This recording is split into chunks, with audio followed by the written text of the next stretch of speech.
And thank you for joining us today at this critical time in world history as we commemorate the 155th anniversary of Juneteenth.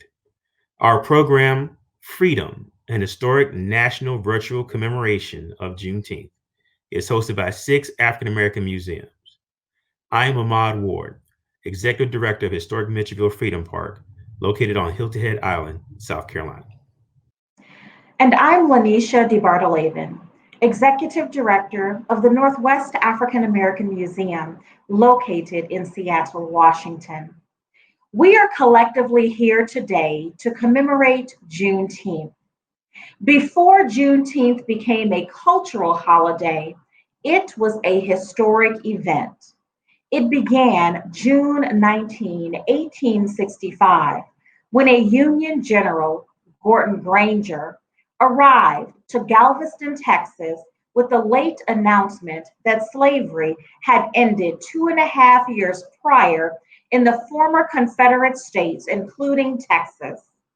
This day calls us to attention. History is never really about the past. The past for us is present, and history is for us the living. Hello, I am Timothy A. Barber, the director of the Black Archives located in Miami, Florida. Today is about bringing history to the present. The Emancipation Proclamation, an executive order authored by Abraham Lincoln with input from Frederick Douglass, was issued on January 1st, 1863, instantly freeing enslaved people only in the Confederate States. In all of American history, no other single political gesture marked a more significant step towards fulfilling the nation's promise of freedom for all. However, the Black residents in the Texas island city of Galveston on the Gulf of Mexico were not apprised of this liberating news. Like the ravages of COVID-19, 155 years later, when we are dying at grossly disproportionate rates, the government announcement came far too late and suffering was accentuated. Hello, I'm Terry Freeman, President and CEO of the National Civil Rights Museum in Memphis, Tennessee. For more than 2 years after the signing of the order, our dear ancestors remained bound under the evil yoke of slavery. Upon hearing the deferred news, the formerly enslaved African descendants of Galveston began their jubilee and celebration. The date would be remembered every year and would soon be called Juneteenth, a contraction of the words June and 19th. For generations thereafter, hundreds of communities across the U.S. eventually regarded June 19th as a holiday. Hello, I'm Neil Barclay, President and CEO of the Charles H. Wright Museum of African American History. It was Michigan's Congresswoman, Barbara Ross Collins, who first introduced a bill in 1996 that petitioned the U.S. government to make Juneteenth a federal holiday.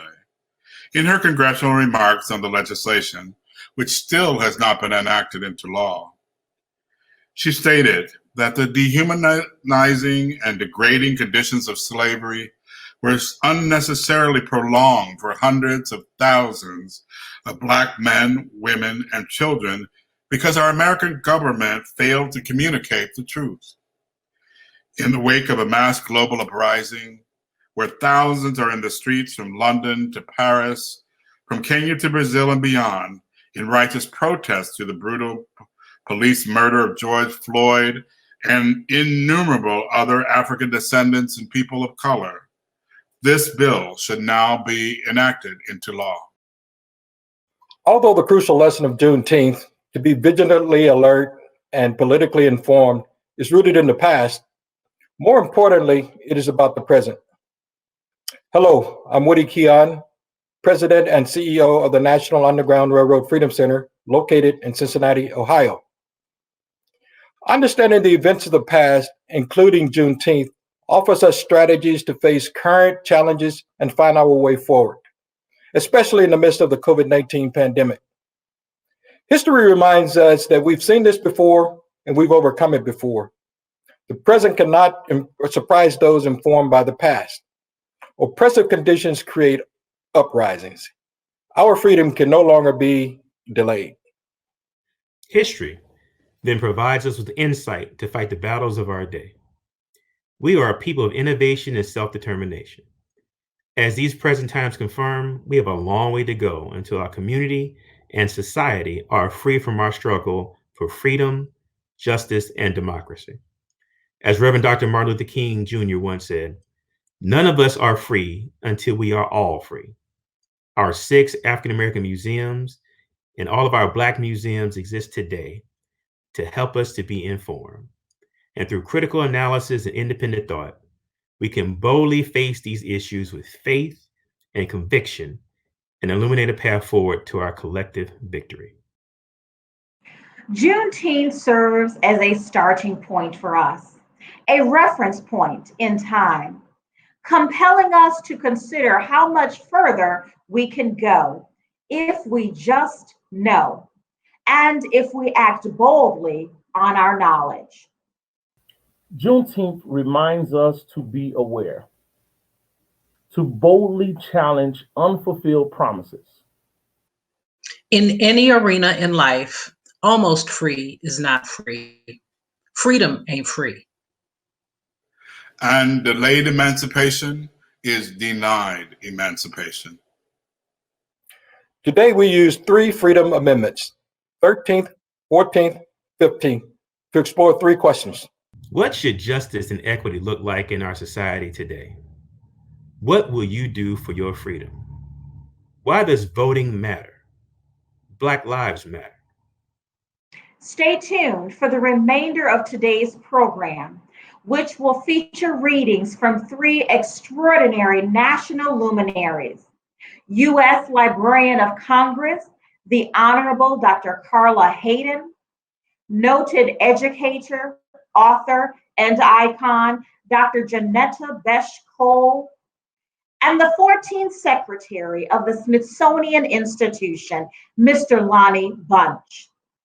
Today's program also features cultural performances, artistic expressions, spoken word, a scholarly dialogue, a DJ set, and so much more. Yes, stay tuned and let us explore freedom, because together we can move mountains.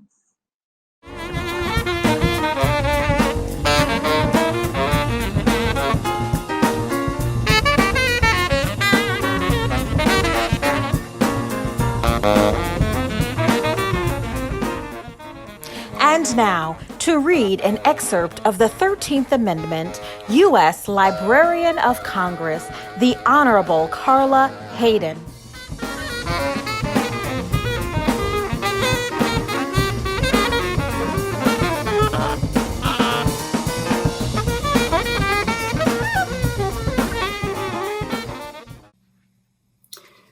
Neither slavery nor involuntary servitude, except as a punishment for crime whereof the party shall have been duly convicted, shall exist within the United States or any place subject to their jurisdiction.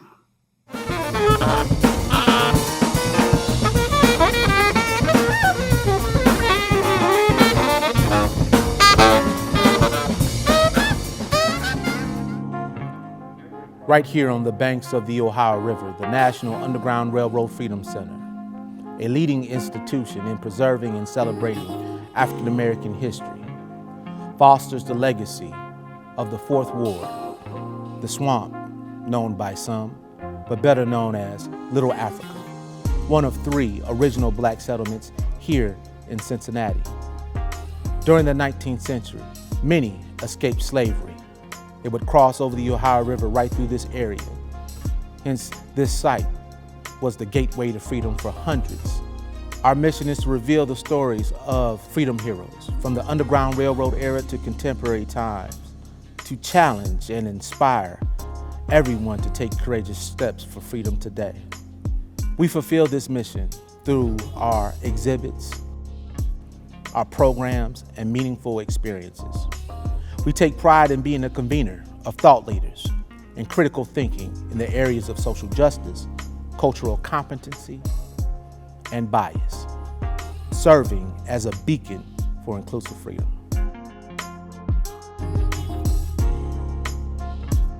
Galveston, Texas, and the origins of Juneteenth is so significant in the narrative of freedom. Over the years, we have partnered with our friends at the Cincinnati Juneteenth Festival, celebrating and promoting the equity and inclusivity of freedom, revealing the stories of heroes and sheroes like Sojourner Truth. Well, children, where there is so much clatter, there must be something out to kilter. Between the Negroes of the South and the women of the North all talking about rights, the white man is going to be in a fix pretty soon. But what's all this they talking about? Well, that man over there says that women needs to be helped into carriages and lifted over ditches and given the best place everywhere. Nobody ever helped me into no carriage or lifted me over no mud puddle or given me the best place. And ain't I a woman? Look at me. Look at my arms, where I have plowed and planted and gathered in the barns, and no man could best me. And ain't I a woman? I could work as hard and eat as much as any man when I could get it and bear the lashes well. And ain't I a woman? I have borne 13 children and seen most all sold off to slavery. And when I cried out with a mother's grief, none but Jesus heard me. And ain't I a woman? And what's this thing that they talking about in the head? What's it called? Intellect. That's it, honey, intellect. What's that got to do with women's rights or Negroes' rights? If my cup won't hold but a pint and yours hold a quart, wouldn't you be a little mean not to give me a little measure full? And that man in black back there, he say, women can't have much as rights as men has because Christ wasn't a woman. Where did your Christ come from? Where did your Christ come from? God in woman. Man didn't have nothing to do with him. If the first woman God ever made was strong enough to turn this world upside down, don't you think these women here ought to be able to turn it right side again? And now they're asking to do it. Your men better let them. Well, much obliged to you for hearing old Sojourner, and I ain't got nothing much more to say.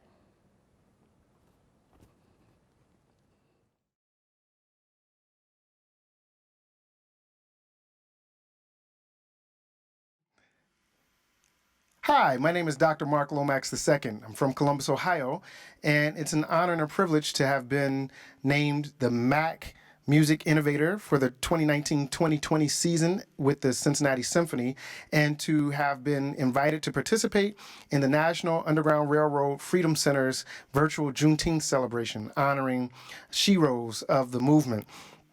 Today, I would like to present a piece, Wade in the Water, arranged for drum set, that echoes a movement from my 400 African Epic project, 12 albums, 8.5 hours of music that tells our story from pre-colonial African history through the Ma'afa 1619 to 2019 into the future, where I hope and pray that we will all have become a fully optimized human family.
Again, thank you for letting me participate and contribute to the Freedom Center's virtual Juneteenth celebration. If you enjoyed what you heard, please check us out on the web at marklomaxii.com. That's MarkLomaxii.com. See you on the web. Peace.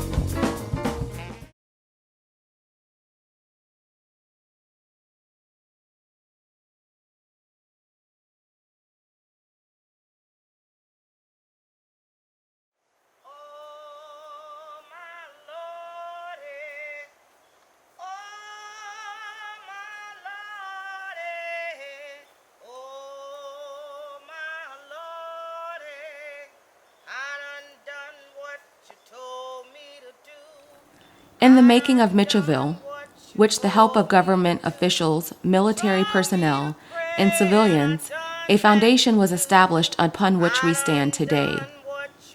It is a foundation of remembering at a time when greed and fear and betrayal of humanity took root as the institution of slavery. Yet respect for life and freedom grew and prevailed.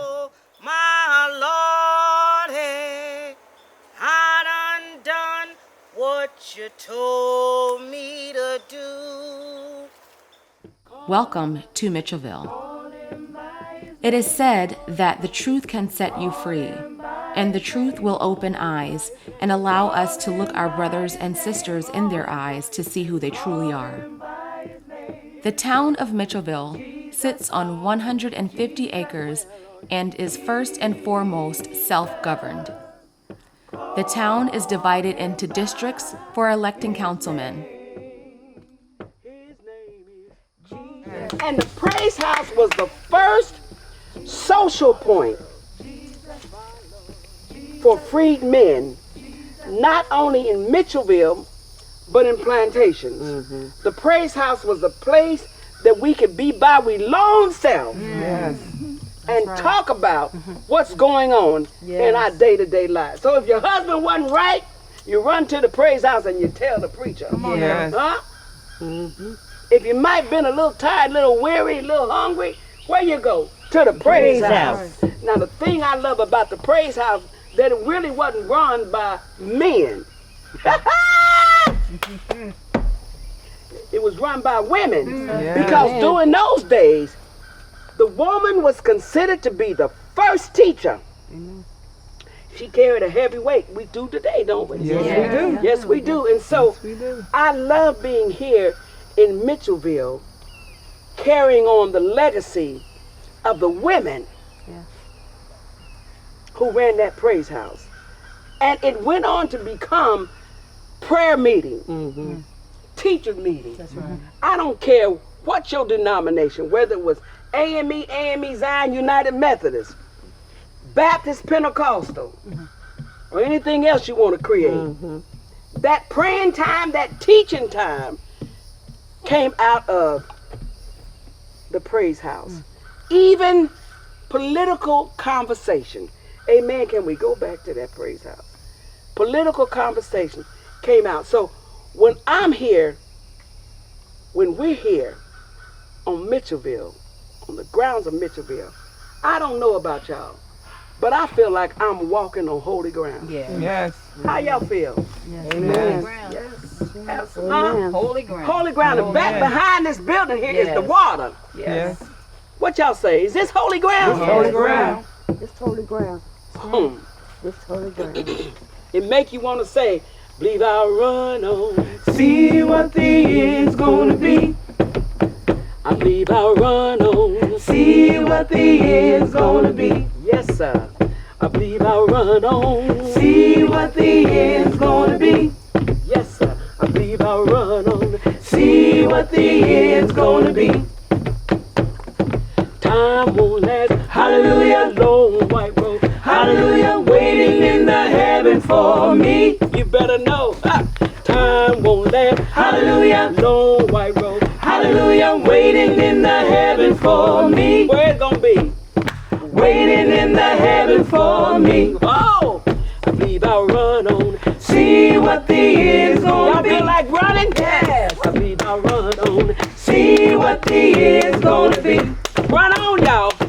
Run on. See what the end's gonna be. Good God Almighty. Run on. See what the end's gonna be. Time won't last. Time won't last. Hallelujah. Long white road. Hallelujah. Waiting in the heaven for me. Waiting in the heaven for me. Now listen. I got a robe. Hallelujah. You got a robe. Hallelujah. All of God's children got a robe. Well, Lord. When we get to heaven, gonna put on our robe and gonna shout all over God's heaven. You don't know? Hey, you don't know like I know what the Lord has done for me. Oh, I believe I'll run on. See what the end's gonna be. Good God Almighty, run on. See what the end's gonna be. Y'all better run with me. Run on, run on. See what the end's gonna be. Well, Lord, run on. See what the end's gonna be. Now listen to this. I got a crown. Hallelujah. You got a crown. Hallelujah. All of God's children got a crown. What we gonna do? When we get to heaven, gonna put on our crown and gonna shine all over God's heaven. You don't know. You don't know like I know. Oh, what the Lord has done for me. woo! I'm telling you. Yes, sir. You feeling it? I believe I'll run on. See what the end's gonna be. Good God Almighty, run on. See what the end's gonna be. Y'all better run. Run on. See what the end's gonna be. Good God Almighty, run on. See what the end's gonna be. Now listen to this. I got shoes. Hallelujah. You got shoes. Hallelujah. All God's children got shoes. What we gonna do? When we get to heaven, gonna put on our shoes and gonna walk all over God's heaven. You don't know like I know what the Lord has done for me. Ooh, I feel like I'm in church this morning, y'all. Yeah. You know, from the Revolutionary War So many. to the Civil War. So And you know, many. we forget the many men and women, white and black, that worked for the railroad. What you call that thing? That took the people to North? The Underground Railroad. Underground Railroad. Talk it like you know it now. Underground Railroad.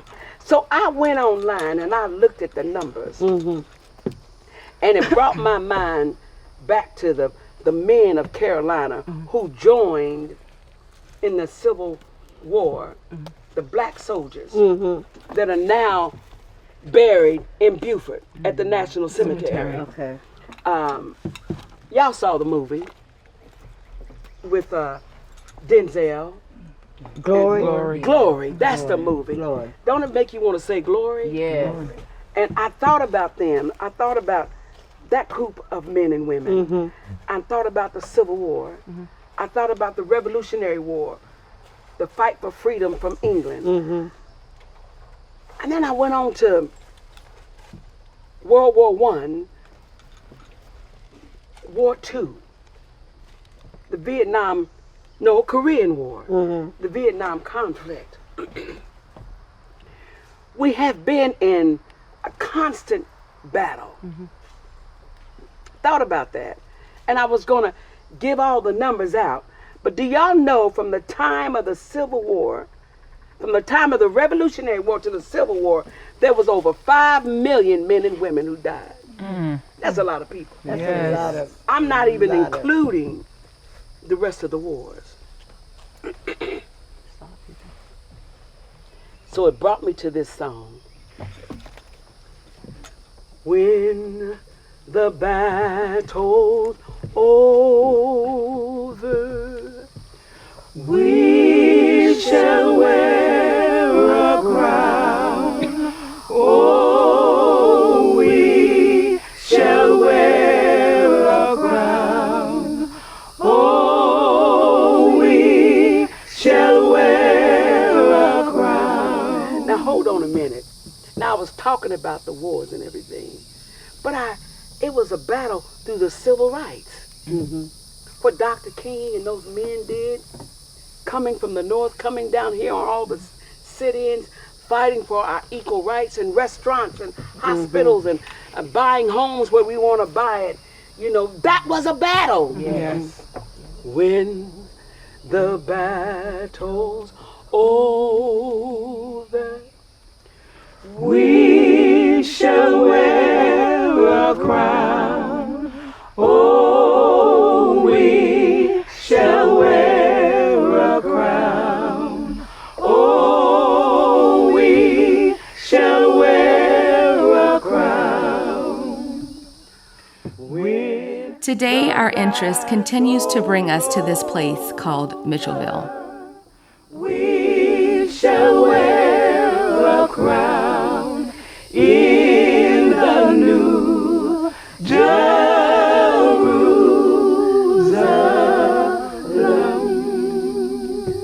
We're marching to Zion, beautiful, beautiful Zion. We're marching onward to Zion, that beautiful city of God. When the battle's over.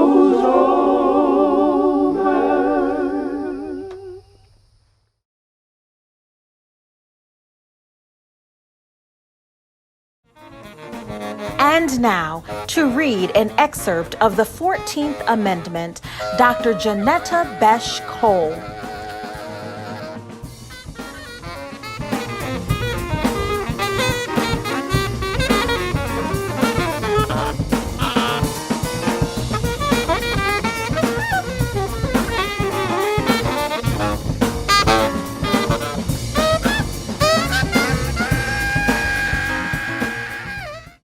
All persons born or naturalized in the United States and subject to the jurisdiction thereof are citizens of the United States and of the state wherein they reside.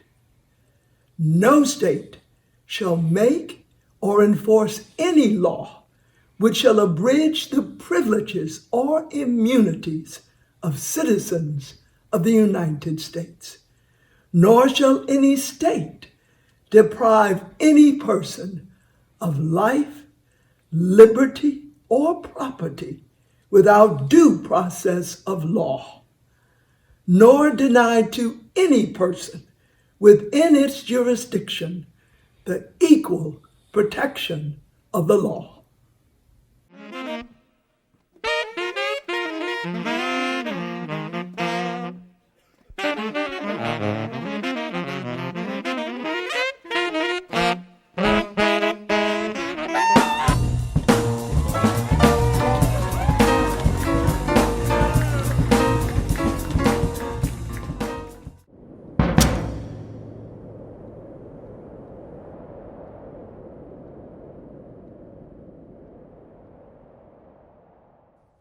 The war of the gods is on, and it's after us. The war of the gods is on, and it's after us. Sons, daughters, mothers, fathers, brothers, sisters, spirits, souls shaking. Stamp the earth below you, spit disgust and Sechiriva Jataka swallows you, bounds you and rolls over you. Death presses its ears to your doors for one of you. So turn your back to the pot filled with groundnuts. Turn your eyes from the chameleon looking at you. Turn your eyes from the night sky to night when Chibuka Mighty howls his unmissing spear at the old man Bujagal. The war of the gods is on and it's after us. Nakaima, why are you silent? Why have you forsaken us? Your beads shake with night fever. The war of the gods is on and it's after us. Send us your fire from the Musisi tree. We need to know who among the stars Walumbe is. Gana Maulide Ti Masuke. Death presses its ears on our doors for one of us. Sons, daughters, mothers, fathers, brothers, sisters, spirits, souls shaking. Have you cared for the stones of our sages? Have you cared to share your milk with us? Kaiguzi has grown tired and weak, and Bukuku was bribed with the holiday to the Bahamas. The gates of Guyana are open tonight. Isasa is here. Isasa is here. Isasa is here. Ratitura took his cows. Gana Maulide Ti Masuge. Warn your neighbor. Revenge is on the horizon. Higher, a grave digger. Naluba is not drying. Naluba is crying. Naluba is not dying. Naluba is crying.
Freedom is music of voices stitched together by fragments of hope, enriched by our languages once hidden under our throats.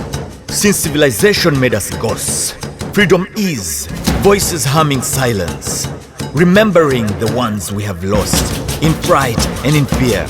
Freedom is voices taking time to pray for strength, to give forgiveness, asking together for strength, to seek repentance. Freedom is knowing in the morning you have to open your heart's window and let the sun in. Freedom is chanting from inside the jail says, I'm free. Freedom is knowing why the cage bird sings. Freedom. Freedom. Freedom is me.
Greetings. My name is Timothy A. Barber. I'm the Executive Director of the Black Archives History and Research Foundation of South Florida. We are a repository that holds the collection of Black Miami from 1896, which is the city's incorporation date, to the present. I'm here today to greet you on behalf of our organization, our board of directors and our funders, and say happy Juneteenth. Today we celebrate the history of African Americans that worked so hard since coming to America in 1619 to build this country that we know today. Juneteenth celebrates and it recognizes the last group of slaves that were notified of its freedom, even though that notification came some 2.5 years later. What does it mean to be free? Even though that there's folktale that the messenger was assassinated, that's why they were notified 2.5 years later. Folklore that possibly the slave masters held back this information from the slaves to keep the free labor system going in America, or perhaps the federal troops delayed their arrival to Texas due to the fact they wanted to get in one last cotton harvest. What does it mean to be free? I was once told by Joseph Laurie, the late Reverend Joseph Laurie, that if you don't know where you come from, you will never know when they're trying to take you back. What does it mean to be free? Because even with the price of freedom in America, there has always been symbolisms that have been placed in our forefront as a means of fear to keep us encamped, to keep slaves in line, even to keep the black people today towing line. What does it mean to be free? From the slaveholders, from the taskmasters, from the whips, from the chains, to the lynching. What does it mean in America to be free? I stand before you showcasing one of the Black Archives' most prized possessions. This is an actual cross burned in Miami by the Ku Klux Klan in 1949 as a way to incite fear into a Catholic church in Miami Shores, because the Catholic Church sent a black rector to that location. What does it mean to be free? Symbols of hatred like this cross that stands before you, even to this day from 1949, the soot remains from the burnt means, the cloth remains from the outcome of hatred in America. What does it mean to be free? Symbolisms that went to sheets, that went to horsemen riding horseback, to shotguns, to burning and bombing. What does it mean to be free? Symbolism that of fear that was led by the 16th Street Baptist Church bombing, as well as the Charleston murders. What does it mean to be free? If fear amongst us is being driven to control us, what does it mean to be free? We see even now today the burnt cross has been traded in for a police badge. What does it mean to be free? When our black brothers and our sisters are being lynched in America, what does it mean to be free? So as we celebrate this Juneteenth, symbols like this, symbols like what happened to the slaves in the delay, symbols like what happened to Emmett Till, symbols like what happened to Medgar Evers, symbols that are before us each and every day as we continue to fight for freedom in America. An America where the symbolic kneeling down during the national anthem became an incitement of ostracizing one individual player who was standing up for what we're experiencing today. What does it mean to be free? In this America, Juneteenth, the symbolism of the notification of slaves, the last to be notified, that this day you're no longer bound to the fields, you're no longer bound to the cotton fields, you're no longer bound to a master. Does that mean freedom if even today our children have to be in fear of driving from home to a store for a loaf of bread or eggs? Our children have to be in fear of jogging through a neighborhood we have to be in fear for our lives to receive the same recourse that others in America have received. We're still fighting for this freedom. It may have been 2.5 years after the war that they were notified in June, but we have been sitting here for over 100 years still talking about what does it mean to be free. So we invite you today as you celebrate Juneteenth, not to forget what our forefathers taught, not to forget what our ancestors went through, not to forget the history of being black in America, as we continue to fight for what it means to be free. Thank you.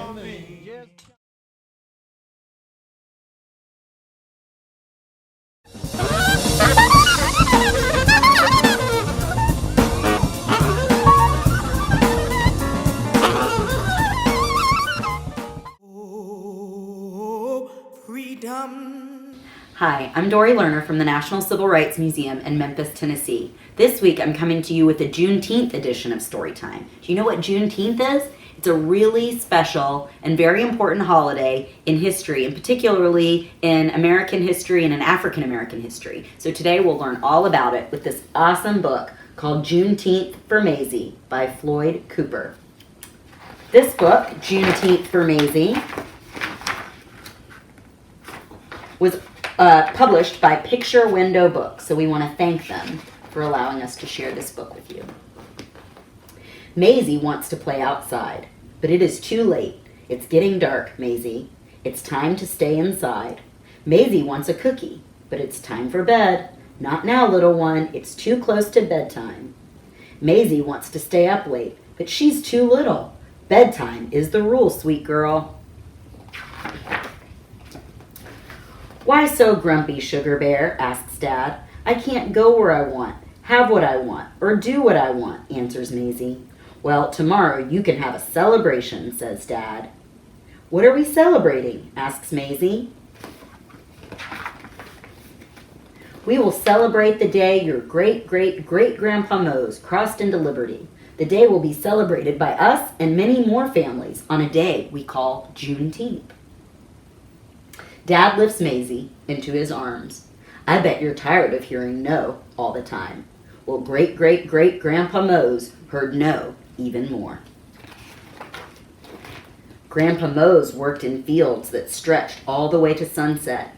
He and the other people who were enslaved would be bone tired, but they had to keep going. Their enslavers wouldn't let them quit, but as they worked, they thought about freedom. And before they finally went to sleep at night, they prayed about freedom and made plans for change and a better future. Some enslaved people ran north to freedom, following a bright star in the sky. Have you heard of that before? The North Star?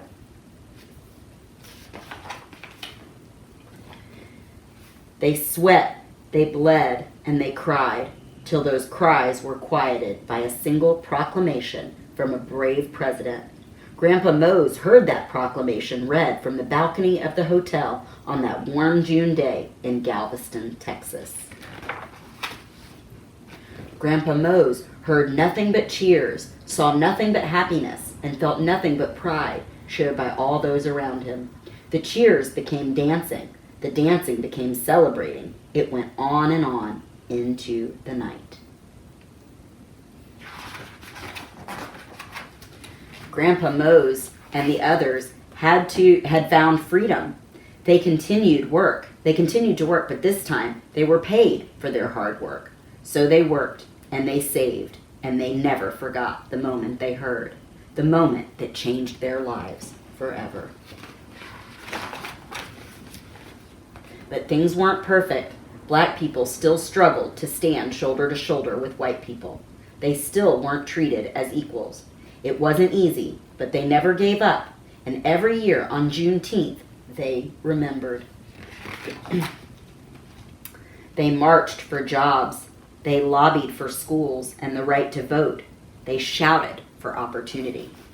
Everybody, I don't know if you can tell, This bridge is one that you've probably seen in a picture before. This is called the Edmund Pettus Bridge. It's in Selma, Alabama. In fact, here's a picture of the marchers on the front cover of Life magazine. These were the marchers in Selma, Alabama, who were marching for voting rights. It's an amazing picture from history with John Lewis and Hosea Williams leading those marches. They were marching from Selma to Montgomery, but on that day, it was called Bloody Sunday, they didn't get there. A later Selma march was successful when they got to Montgomery. All right, back to our story. Every year on Juneteenth, they celebrated and remembered.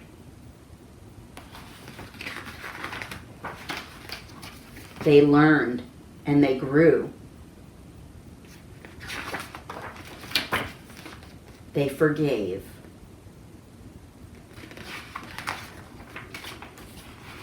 They excelled and achieved. They became heroes. Can you tell who that is? That was President Obama, wasn't it? Now, sweet Maisie, it's your turn to celebrate, just like great-great-great-grandpa Mose. It's your turn, Maisie, to eat some barbecue and drink some strawberry pop. It's your turn to celebrate. And to remember. That's the end of the story. But everyone, after the story's over, there's a note. And this is what the whole book is about. It says, on June 19th, 1865, soldiers arrived in Galveston, Texas, announcing the end of the Civil War and the end of slavery in the United States. It was more than 2 years after President Lincoln's Emancipation Proclamation. Celebrated every year on June 19th, Juneteenth commemorates the announcement of the abolition of slavery and the emancipation of African American citizens throughout the entire United States. So everyone, slavery had ended before this date in 1865, but not everybody knew. So in Texas, they didn't know until June 19th, 1865, that had happened and that the Emancipation Proclamation had been set forth. So everybody, I thought we could do a couple of things to celebrate Juneteenth. First of all, we have copies of a Juneteenth flag. So if you'd like to make one, at the end of this video, you'll see a link that you can click on so you can print off this Juneteenth flag. Here's the front side of the flag. That's the official Juneteenth flag. And then I just created a little back for the flag that says, celebrate Juneteenth, celebrate freedom. So everyone, you can color this. You can write it without copying it all. You don't have to actually print it or copy it. You can just color it yourself. And then this is what your flag will look like when you color it in. So what I'm going to do is I'm going to take this as the front and this as the back, and I'm just going to put them together. Now, when you make a flag, you're going to need a flag pole, and that's what I dropped over here. You grab my supplies. We're going to need some art supplies. Not a lot, but a few. What you're going to need to put your flag together is some tape, some glue. You don't have to have the glue stick because you could just use tape. And then you're going to need some kind of pole, like a flag pole. And to make a flag pole, it could be something as simple as a paint stirrer. These are free and you get them at the hardware store if you're buying paint, but if you ask nicely, I bet they'll give you one. You could use a small paintbrush like this. You could use a pencil, but don't sharpen it. I would use one that's not been sharpened. That would work best. You could use a popsicle stick, but it won't have a very long handle for your flag. Easily, you could probably find a straw around your house. So you could use a straw, just put the bendy part of the flag the bendy part of the straw way up inside the flag so that you have the straight part of your straw to hold. And you could also use a plastic straw if you have one like this, the non-disposable kind that you don't mind using in a flag, and you could always take it out later when you want to use it. So, everybody, we are going to put our flag together now. It's going to be really simple. All we're going to need is our glue stick. We're going to put some glue on either side of the flag. Doesn't matter which side you do. We're going to take our tape, and when you do this with the tape, you're going to need your tape for attaching your flagpole, which is super easy. Just going to need a couple strips of tape here. You're going to want to make sure that when you're looking at your flag, you put your flagpole on this side, right? So we're going to take our paint stir, that's what we're going to use as a flagpole today. And we're going to put some tape right across that to hold it in place. We already put a little bit of glue on here, but just to hold it all together, we're going to add a little extra piece of tape, and we're just going to roll that up. You can make tape rolls, that's kind of fun. And if you make some tape rolls, you can just kind of stick them on the ends where you want to stick your flag together. And then put the two sides together. Press it down. Maybe a little extra glue just for good measure on the back of your flagpole. And voila! There's our Juneteenth flag. So you can wave that high. Also, everybody, notice it says celebrate Juneteenth and celebrate freedom. Perhaps, now I personally don't eat meat, but a lot of people do, and I'm in Memphis where lots of people eat barbecue. So in the book, they talked about eating barbecue. A lot of times people will eat barbecue. If you don't eat barbecued pork, maybe you eat barbecued chicken. If you don't eat meat, maybe you do barbecue sauce on a garden burger like I would do. So here's some barbecued ribs I'd love to share with you. And it talked about strawberry soda, so maybe you're gonna have some strawberry soda to celebrate this holiday. So everybody, I hope you enjoy some strawberry soda and barbecue and celebrating freedom this Juneteenth. Thanks so much for joining me for this small but mighty story time. Oh, freedom. Oh, freedom. Freedom. Oh, freedom.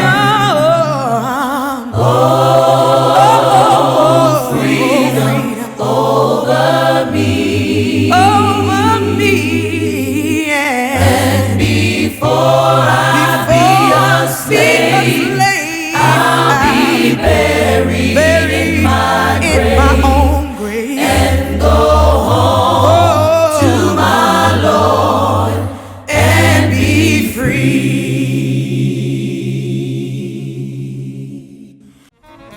And now, to read an excerpt of the 15th Amendment, Secretary of the Smithsonian Institution, Lonnie G. Bunch III.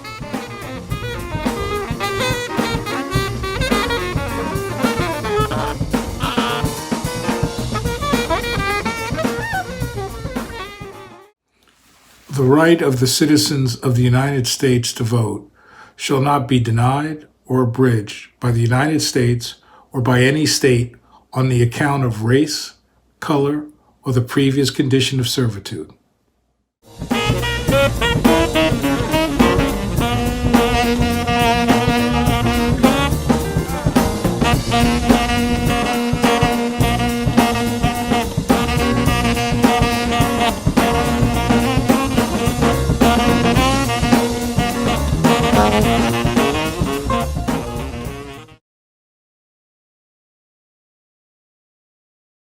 The first time I saw Black people ascending, I was in disbelief.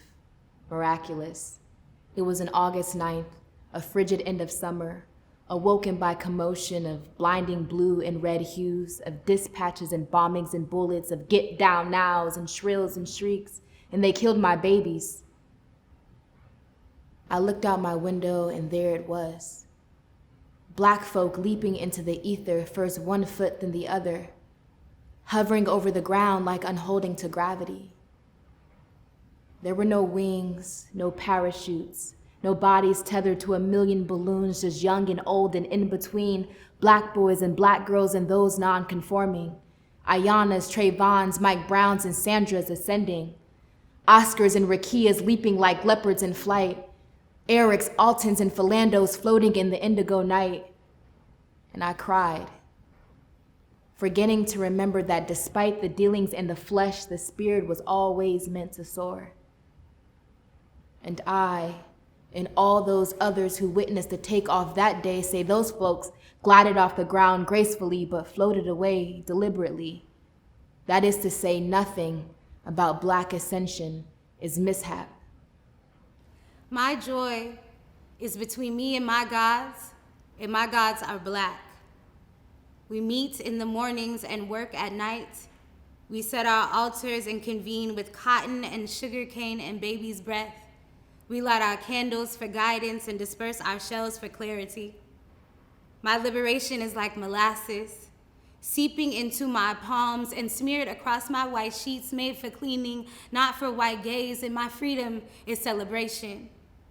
Rice and seeds woven into coil, it is all of my blood's memory. It rises like resistance in me, like survival in me. It is all roots and herbs and dust and red clay that I have not seen and have not touched, but remember. They visit me in the morning. When the sun recollects its hymn and kisses my cheek to wake me, it is the pain that burdens my back and shakes me, and we dance still. We find agency still, and the will to keep going, audacious to dream still. And that is when we work at night and imagine, merge as one, as continuum, one spirit and brain and heart in the same. We hold secret meetings in the stratosphere. We mend soil and roots and replant and replant and replant and never really die. The first time I saw Black people ascending, I was in disbelief, miraculous. It was an August 9th, a frigid end of summer, awoken by commotion of blinding blue and red hues, of dispatches and bombings and bullets, of get down nows and shrills and shrieks, and they killed my babies. I looked out my window and there it was. Black folk leaping into the ether, first one foot then the other, hovering over the ground like unholding to gravity.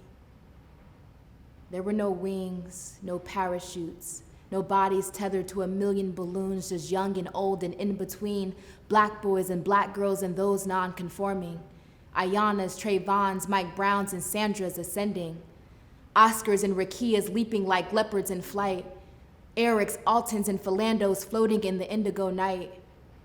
And I cried, forgetting to remember that despite the dealings in the flesh, the spirit was always meant to soar. And I, and all those others who witnessed the takeoff that day, say those folks glided off the ground gracefully but floated away deliberately. That is to say, nothing about Black ascension is mishap.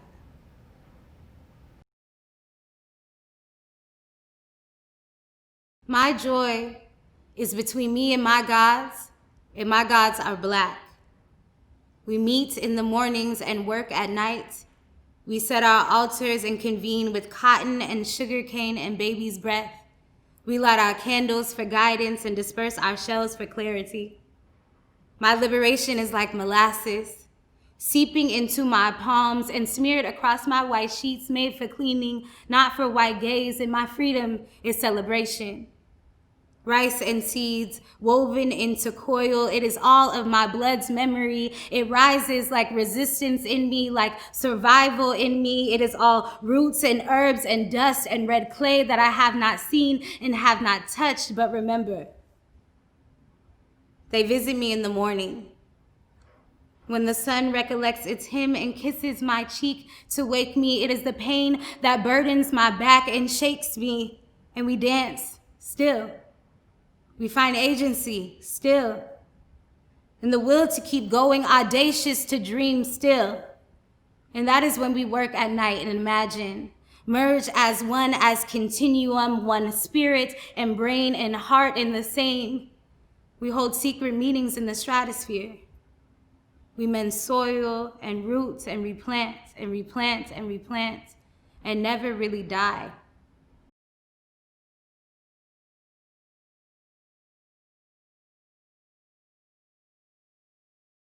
The first time I saw Black people ascending, I was in disbelief, miraculous. It was an August 9th, a frigid end of summer, awoken by commotion of blinding blue and red hues, of dispatches and bombings and bullets, of get down nows and shrills and shrieks, and they killed my babies. I looked out my window and there it was. Black folk leaping into the ether, first one foot then the other, hovering over the ground like unholding to gravity. There were no wings, no parachutes, no bodies tethered to a million balloons, just young and old and in between, black boys and black girls and those non-conforming. Ayana's, Trayvon's, Mike Brown's, and Sandra's ascending. Oscars and Rakia's leaping like leopards in flight. Eric's, Alton's, and Philando's floating in the indigo night. And I cried, forgetting to remember that despite the dealings in the flesh, the spirit was always meant to soar. And I, and all those others who witnessed the takeoff that day, say those folks glided off the ground gracefully but floated away deliberately. That is to say, nothing about Black ascension is mishap.